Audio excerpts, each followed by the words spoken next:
The 12th of September, Rabbi Levitt, Horeb. Okay. And are we on 321?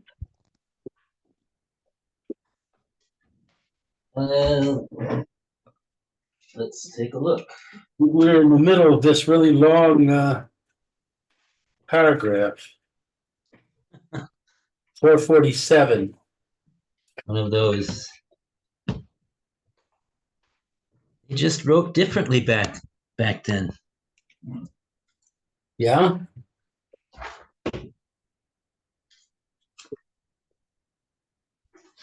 Let's see here. Oh yeah, we're in the middle of this. Right. Okay. Oh, we're talking about right.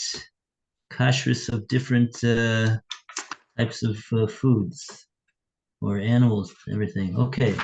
Yeah, we're up to number 5, general, on the bottom of 321. General. Every product of the unclean is unclean. Therefore, eggs, milk, and other liquids which come from an unclean creature are like it forbidden for food. Therefore, milk which has not been milked from a clean animal in the presence of a Jew is forbidden. Whey, however, if it is prepared with permitted substances, and butter, referring to natural butter and not artificial butter, the so-called margarine, which usually contains forbidden animal fats unless manufactured from vegetable ingredients under rabbinical supervision, is permitted. For the milk of unclean animals does not usually curdle.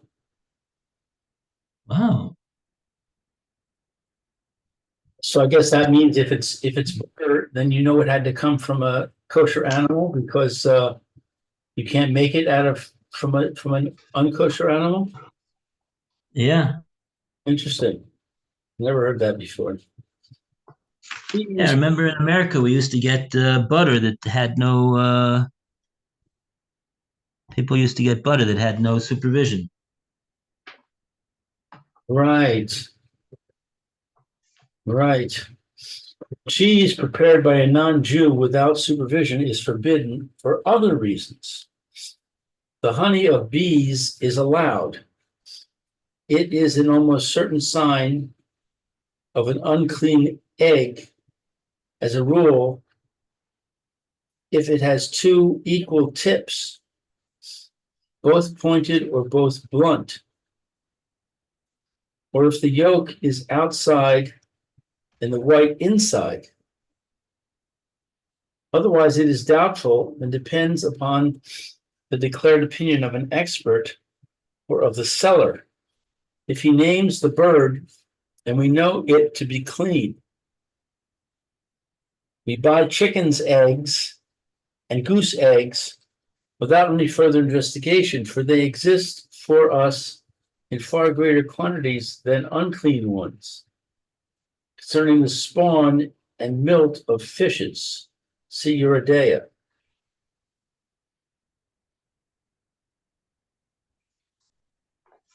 I see Alan's joining us, but he's not available yet. So should I continue? Yeah. Okay, let's see. 451. This is the second in our list of what? Let's see. 451. Oh, in our list from 450, the first one was which animals are permitted, which are not. This now is the second one, which is which parts of the animal are permitted, which are not. For permitted and forbidden parts of animals. Blood of mammals and birds is forbidden. Blood of fishes and clean locusts are permitted. Blood in an egg, if the formation of the bird has already begun, or blood upon the kesher, the knot, is forbidden. By rabbinical decree, midrabanan, however, all egg blood is forbidden, and none egg in which the blood is found may be eaten. Rabbinical decree also forbids the eating of fish blood, which is in a vessel, if it cannot be recognized as fish blood. Similarly with human blood, if it has bespattered food. The purpose of both these rabbinical decrees is to avoid the possible impression, Morris Ion, that one is consuming forbidden blood. From the oral law, we know that the blood flowing in the blood vessels is forbidden. Similarly, blood that is contained in the muscles of avarim is forbidden as soon as it has moved from the original position and has either flowed out, passed into another muscle, or has congealed. As long as it remains at rest in its original position, it is permitted, like the meat itself. Therefore, certain blood vessels must be removed from the meat before it may be eaten. In order to wash off the blood, which is on the surface, and to soften the meat, it should be steeped in water for half an hour. An hour is customary. Then the water should be allowed to drip off, but not until the meat becomes dry.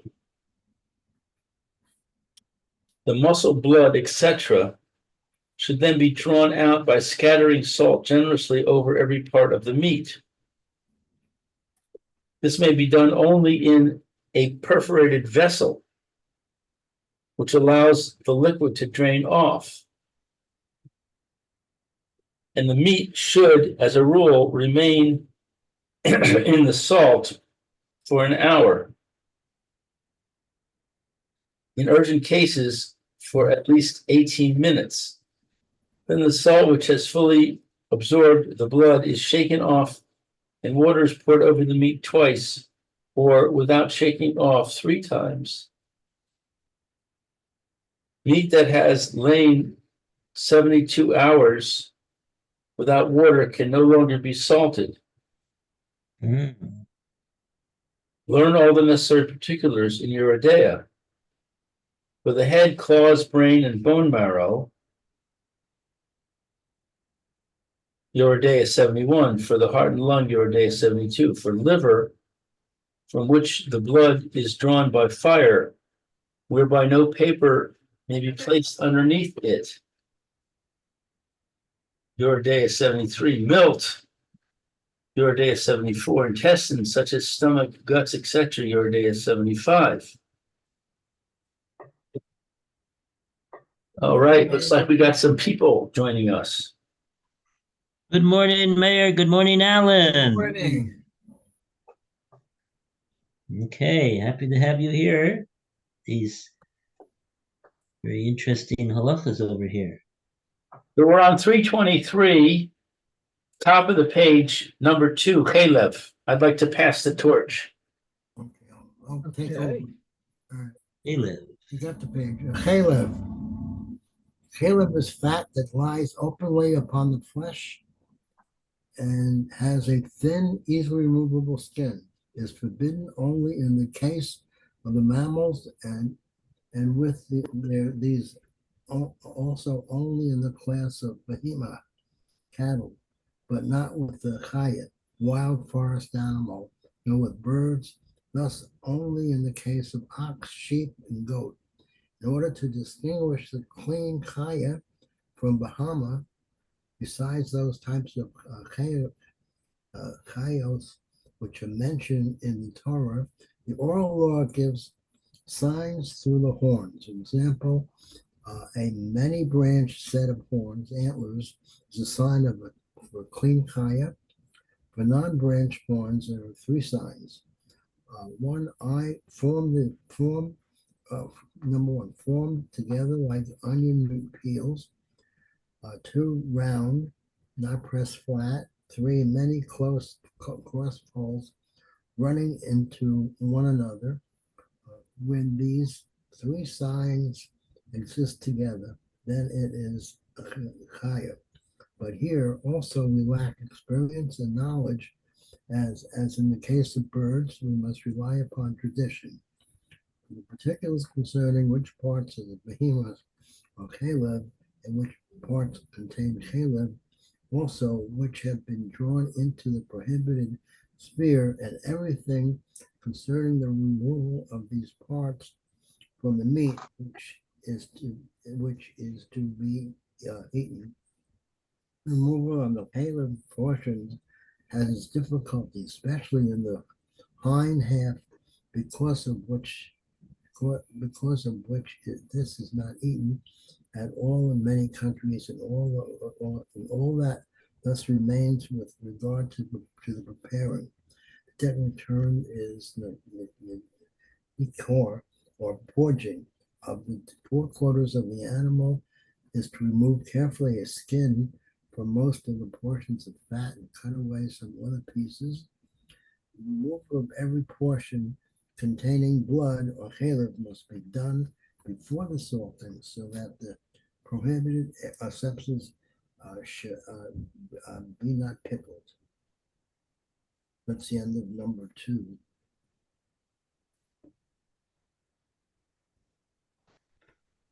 Okay. So,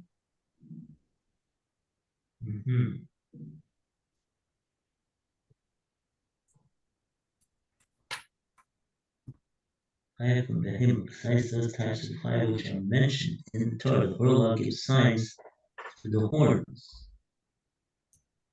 Many branched set of horns is a sign of a clean chaya.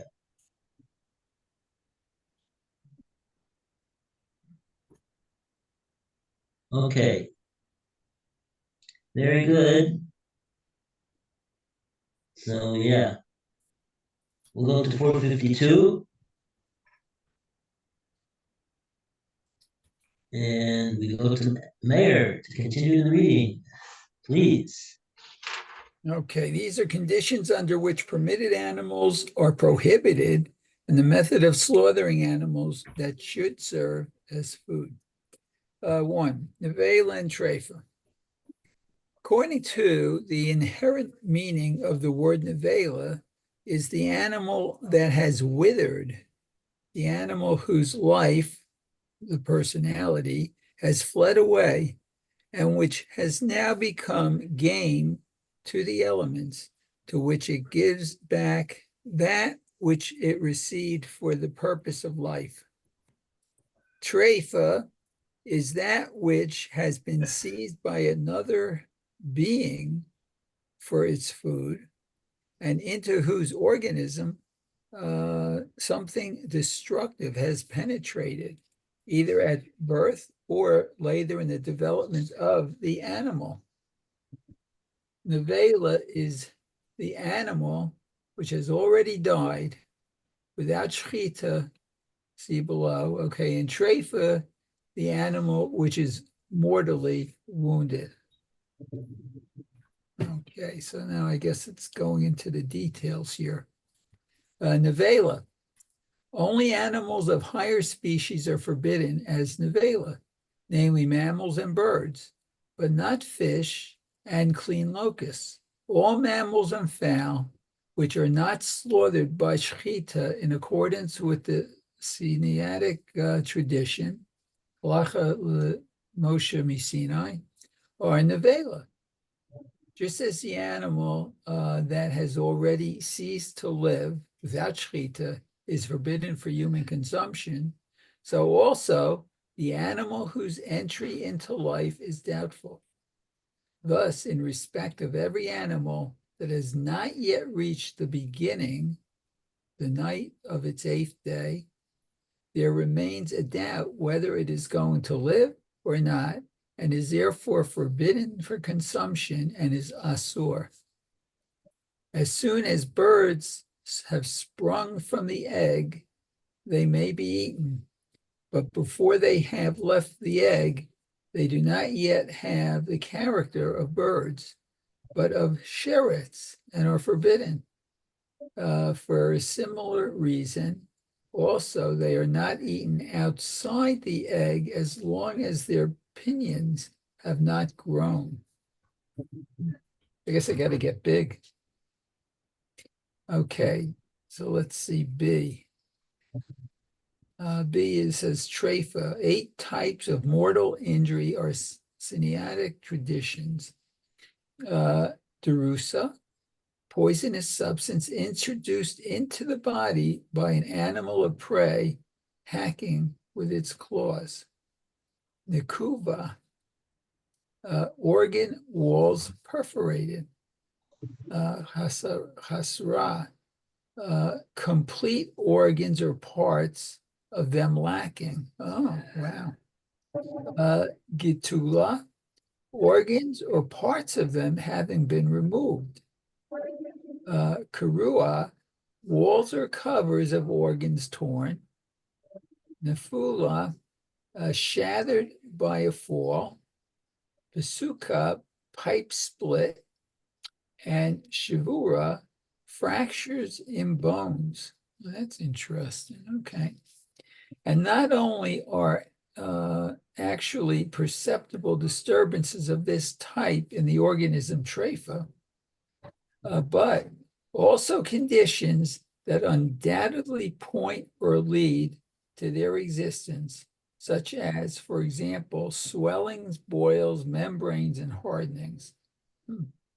Organs and limb injury, to which is the legally defined manner, make the animal treifa or primary. I don't know if this, this is a note. I'm not going to read that. Okay. Began on the previous page, actually. Yeah, I see. Okay, so these are the organs and limbs injury. Okay. It says 1, the organs of the brain and spine. 2, the jawbone and food pipes. 3, air pipes and lung, which it's with its organs. 4, the heart. 5, liver and gall. 6, milt, kidneys, and bladder. 7, intestines. 4, stomachs and crop. And 8, the forelimbs, which in the case of birds is because of the lung, hind limbs, and sinews and ribs. Let's see. Not all injuries have the same effect upon all these limbs. See, concerning this, okay, in the Uridea. Okay. Treiphot similarly only apply to mammals and birds. All other conditions of injury and sickness, except for those handed down to us by oral tradition from Sinai, are only then to be considered when experience has shown them to be harmful to human health. Now, that's interesting. The prohibition does not extend to the animal that had been fighting for its life, but which at the time of death, caused by the act of shechita, showed symptoms that it was alive before shechita.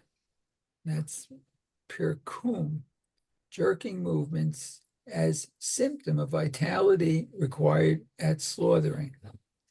Okay, if the symptoms are lacking, then it is, of course, nevela. Every animal, as soon as it has been slaughtered by shechita, can be assumed to be uninjured as long as nothing exceptional has been noticed, according to the rule of the majority. Only the lung of every mammal must be carefully examined, for most of the mortal injuries are found there. All other limbs may remain unexamined unless something exceptional is noticed about them. But as soon as you notice anything abnormal about the usually healthy state of any animal or bird, you may not eat of it until a trustworthy expert has examined it and come to the decision concerning it. Okay. You know what? There was something here that struck me, and I don't remember what. Maybe it'll come to me later. Oh yeah, I see. The first sentence he had in the this paragraph here. It starts with the word "trephot" in italics. Trephot similarly only apply to mammals and birds. All other conditions of injury and sickness, except for those handed down to us by oral tradition from Sinai, are only then to be considered,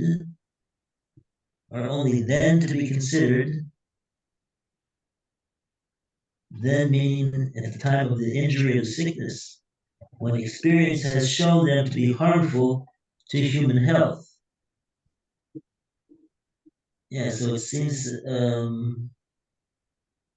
Well, I was a little, I think that was the statement I was concerned about because although I didn't grow up Orthodox, you know, when we had classes with the rabbi, and he said that kashrut had hold it. Maybe I'm wrong.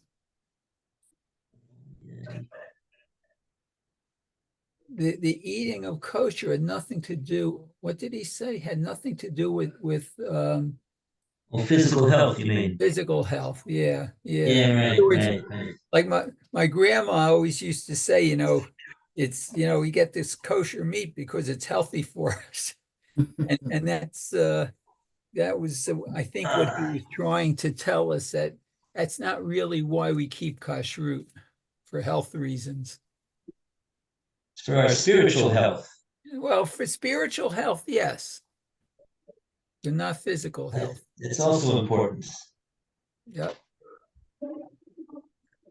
So yeah, so this is this looks a little bit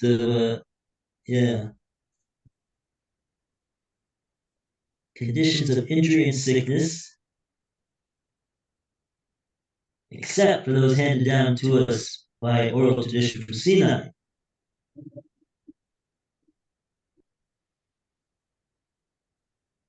Are only then to be considered when experience has shown them to be harmful to human health.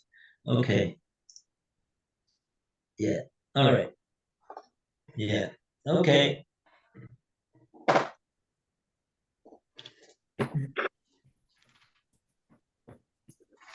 Not yeah. I'm not 100% sure about what he's saying. I'm not sure what he's saying. So if you don't know what he's saying, you can't really comment on what he said, right? Right. First, you got to know what he said in order to make a comment on it. Okay. That's the way it works. Okay. Yeah. Okay. So next one is Eber Minachai and Shchita.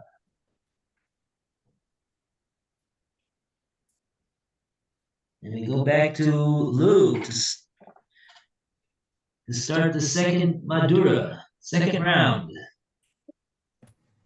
Second round.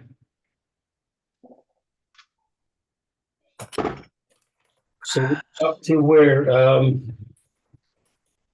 We're on page 325, the bottom section there, number 2, Eber Minachai.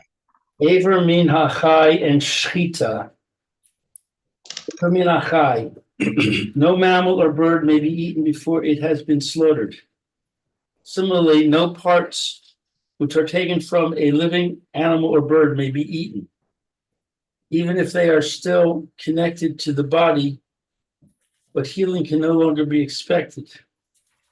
They are prohibited.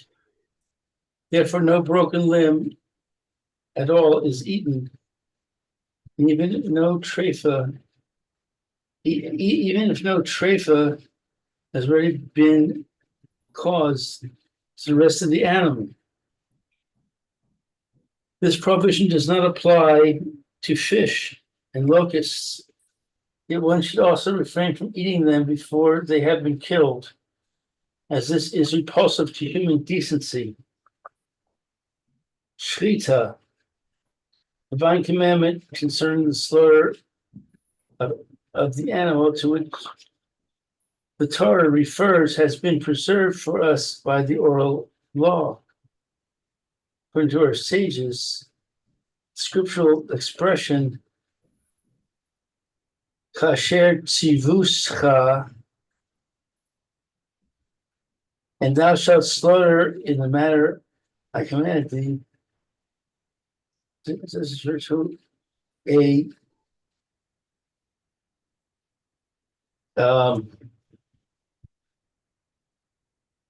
Yeah, this is the pasuk says kasher tzibisicha.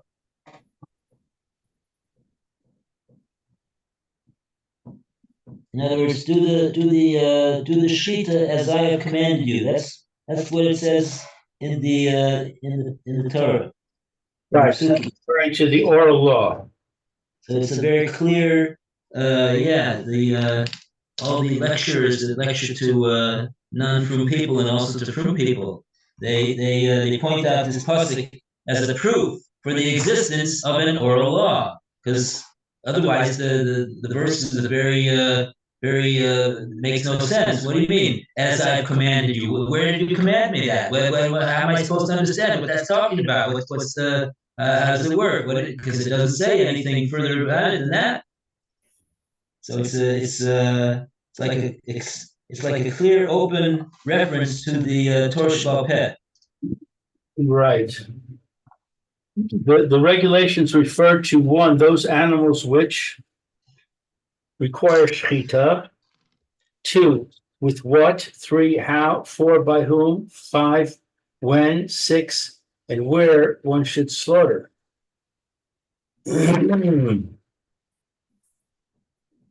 Cattle, wild animals, and birds require shechita, i.e., the higher species to which the prohibition of nevela, treifa, and even and aver min hachai apply.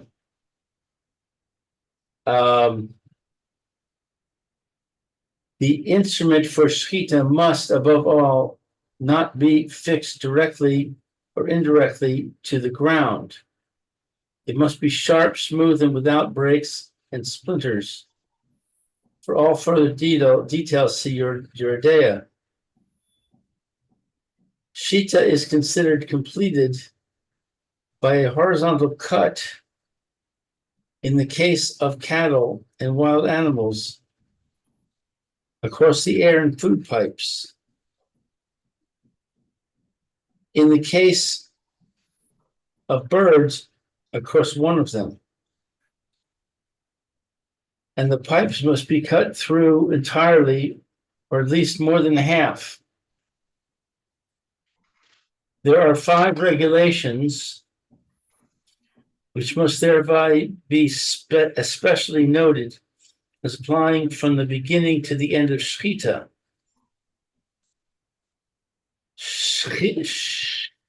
Shahaya,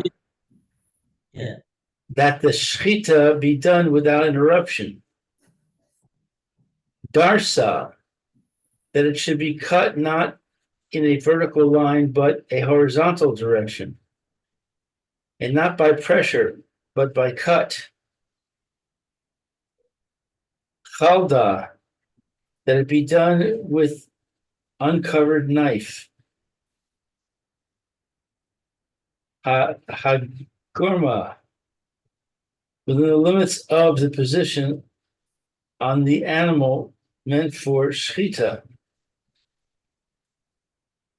Ikor, without any other medical not necessarily mechanical force by cutting, not by tearing.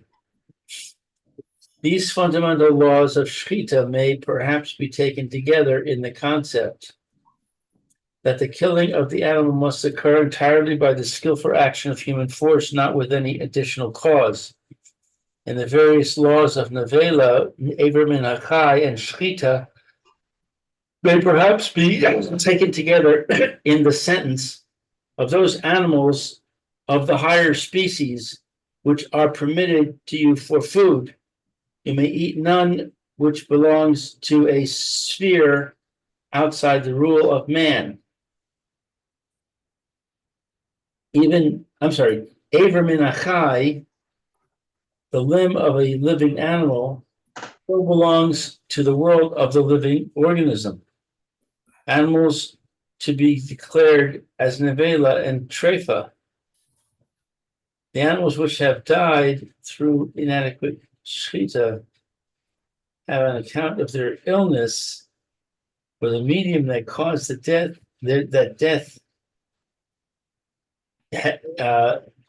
that caused that death been taken outside the sphere of life into the sphere of the natural elements and powers which govern death. Shechita should be performed only by a trustworthy Israelite who knows the legal regulations of Shechita fluently and has passed tests in practicability concerning when and where, see your dea, and concerning the remaining laws of Shechita, see your dea. After the Shechita of wild animals and birds, there is still the specific duty of covering the blood in and with a substance which develops seeds, such as earth, etc., or altogether with anything which is understood by the Hebrew word afar. This duty does not apply to cattle.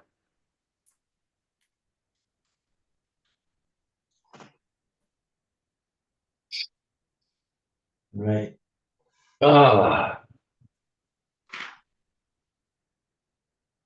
Okay.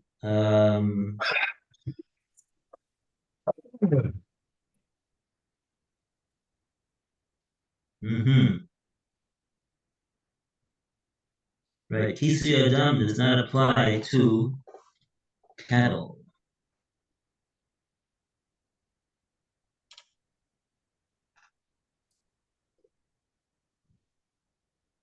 Chayos and Ophos.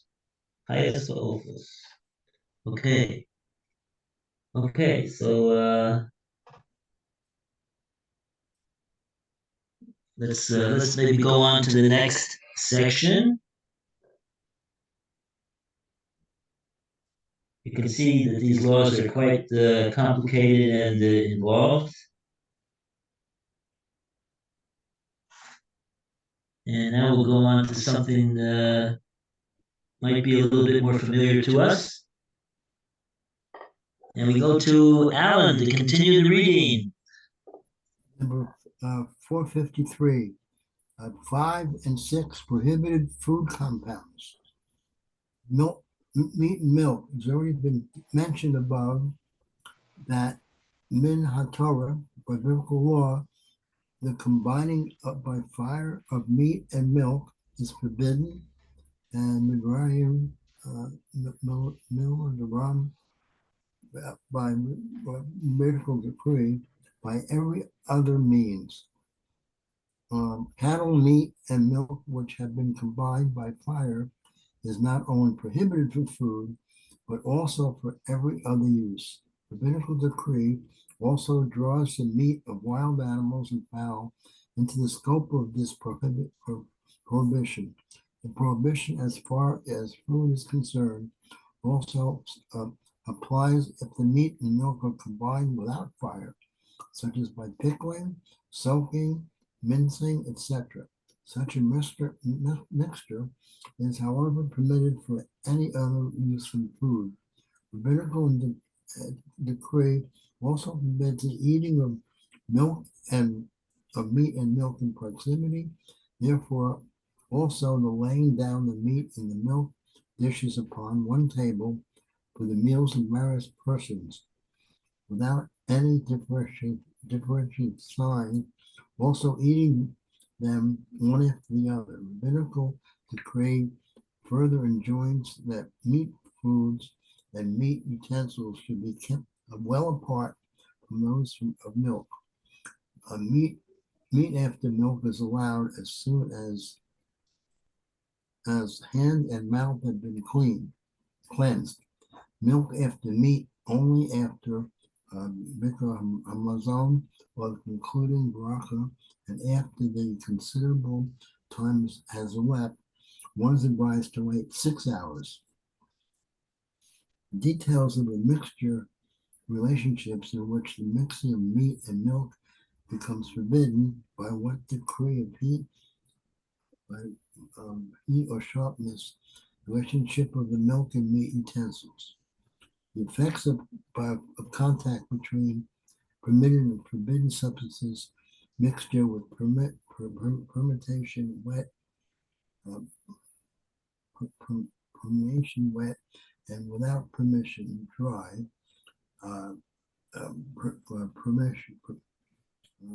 prevention by fire, pickling, etc., absorption into the walls of vessels, doubts which may arise concerning the quality of food objects. For the rules deciding these, etc., see guarding against confusing permitted with forbidden substances, those who may be trusted in relationship to the legal quality of food and substances, the treatment of vessels whose walls have absorbed forbidden substances, all substances that may be eaten, that may not be eaten in a Torah, even if every other use is permitted, may nevertheless not be purposely brought into one's possessions as objects of business and gain, since they're primarily designated for food. But if they come into your possession coincidentally, not by design, you may sell them, and you may not rear them. For example, if they are animal, it's permitted to rear horses, donkeys, etc., and buy and sell them, but not hares, pigs, etc. The only exception is chalev, which is even permitted to be used as an article of trade. Oh, interesting. Wow. That's interesting.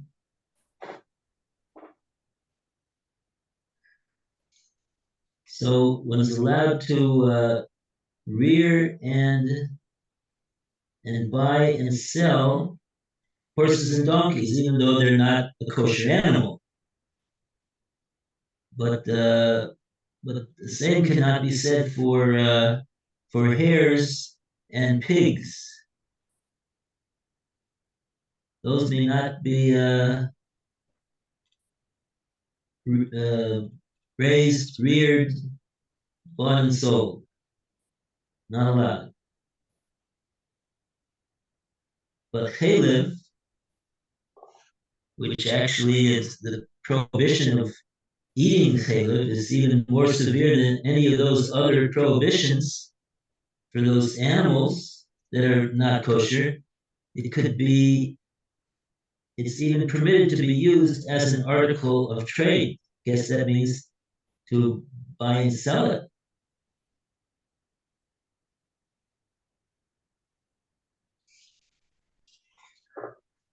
Okay. And that looks like that wraps it up for today. Interesting. So Okay. 328. What's that? Yeah, 328.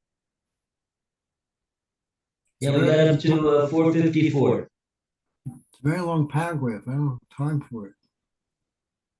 No, not in 1 minute. We can't do it. So,